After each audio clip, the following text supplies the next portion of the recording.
నొప్పి మాయం, సర్జరీ దూరం. మోకాలు మరియు నడుము నొప్పులను ఇకపై భరించాల్సిన అవసరం లేదు. ఆపరేషన్ లేకుండా అత్యాధునిక చికిత్స. Indo British advanced pain clinic. సంప్రదించండి 9807556789. మూడోసారి హస్తన పీఠంపై కొలువు తీరేందుకు ముహూర్తం ఖరారైంది. ఈ నెల 9న జరిగే ప్రధాని ప్రమాణ స్వీకారోత్సవానికి ఢిల్లీ రెడీ అవుతోంది.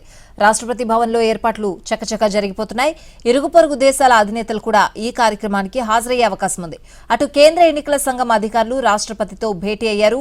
18వ లోక్సభ సభ్యుల లిస్టును ముర్ముకు అందించారు. సార్వత్రిక ఎన్నికల్లో హ్యాట్రిక్ విజయం సాధించిన మోదీ ప్రమాణ స్వీకారానికి ముహూర్తం ఖరారైంది.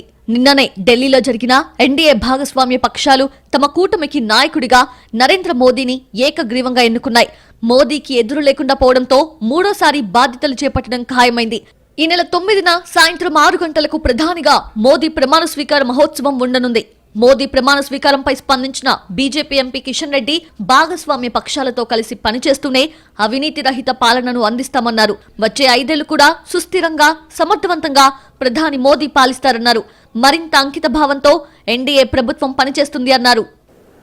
కొంతమంది కర్తవ్య పథలో ప్రమాణ స్వీకారం చేయించాలని రిక్వెస్ట్ చేస్తున్నారు. కొంతమంది భారత మంటపంలో చేయాలని చేస్తున్నారు. రాష్ట్రపతి నిలయంలో ఓపెన్ గ్రౌండ్లో కూడా చేయాలని రకంగా రకరకాల అభిప్రాయాలు వస్తూ ఉన్నాయి. ఈరోజు ఫైనల్ నిర్ణయం తీసుకుంటారు. ఏది ఏమైనప్పటికీ కూడా నాకు వస్తున్నటువంటి వార్తల ప్రకారం 9వ తేదీ నాడు సాయంకాలం 6 గంటలకు ప్రధానమంత్రి గారు మరి ప్రమాణ స్వీకారం చేసే అవకాశం ఉంది. ఈ నెల 9న జరిగే ప్రమాణ స్వీకారోత్సవానికి రాష్ట్రపతి భవన్లో ఏర్పాట్లు జోరుగా సాగుతున్నాయి. అటు మోదీ ప్రమాణ స్వీకారోత్సవానికి ఇరుగు పొరుగు దేశాల అధినేతల్ని కూడా ఆహ్వానిస్తున్నారు. పొరుగు దేశాలైన బంగ్లాదేశ్, శ్రీలంక, భూటాన్, నేపాల్, మారిషస్ అధినేతలకు మన ప్రభుత్వం నుంచి ఆహ్వానం ఉండొచ్చని సంబంధిత వర్గాలు వెల్లడించాయి.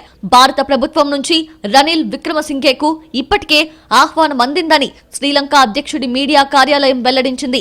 ఆహ్వానాన్ని తమ అధ్యక్షుడు అంగీకరించారని తెలిపింది. బంగ్లాదేశ్ ప్రధాని షేక్ హసీనాతో మోదీ ఫోన్లో మాట్లాడారని, ప్రమాణ స్వీకార కార్యక్రమానికి ఆహ్వానించారని దౌత్య వర్గాలు తెలిపాయి. మిగతా నేతలకు అధికారిక ఆహ్వానాలు వెళ్లబోతున్నాయని తెలిసింది.